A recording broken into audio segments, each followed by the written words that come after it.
Pano pasowera madzibaba chiremba apasikwe zvekumhanya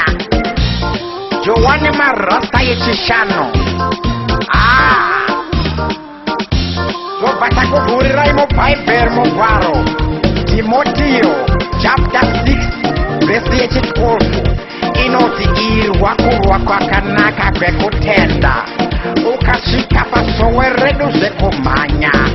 tinokurowa takatanyira mubhaibheri pakati paDhavhidhi naGoriati takatoperera kubudiriro pakati pamadzibaba erayoti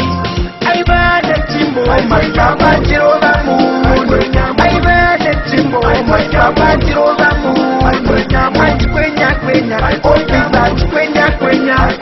machikwenyakwenya ofisa chikwenyakwenya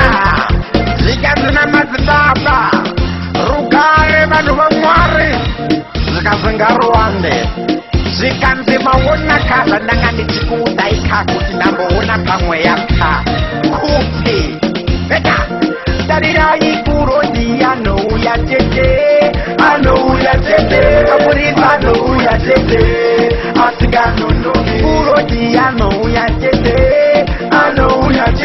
kapurisa anouya tete asinganonoki machaira kuchairira vanhu vemusika nasi muchashamisika ngirodzi dzaMwari pano dzichatsika ana Mikaero nana Gabriero ana Joeo nana Samero manga machaira kura Samuero manje zvoda kukuratidzai kuti tiri mamero zvikanzi namadzibaba kana madzibaba Solomoni vanobvumirana neni kuti kana munhu anenge varupesati batai munhu sika musoro batai munhu kana chimbo batai munhu mwaya muteuro batai munhu madzibaba batai munhu bata munhu batai munhu madzibaba batai munhu nyaya yenge yakura moto zvikanzi namadzibaba ofisa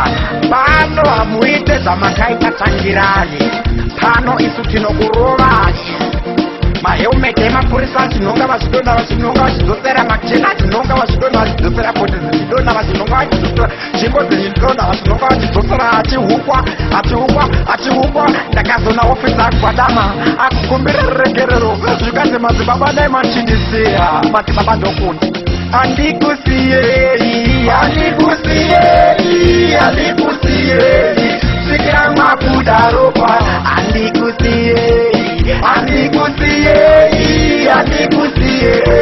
svikira mabuda ropa zvikanzi namadzibaba isusu tinonzi vana madzibaba zvichireva kuti imimi muri vana bvunzai kana kinshati anozviziva kuti tinorova paye patakamutorera zondo ndakaona mapurisa akumhanya achidzinza mapurisa achimhanya wane mupurisa akasara akamira akatarisa kuna madzibaba zvikanzi naofisa tiuri tomudana pano titamudana tiuri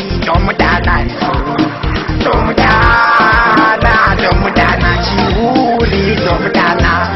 vakomana vakachaya foni kuna chihuri apa chihuri anga ari paparede chihuri achinzwa izvi akambokolapsa zvikabva zvabuda mubepa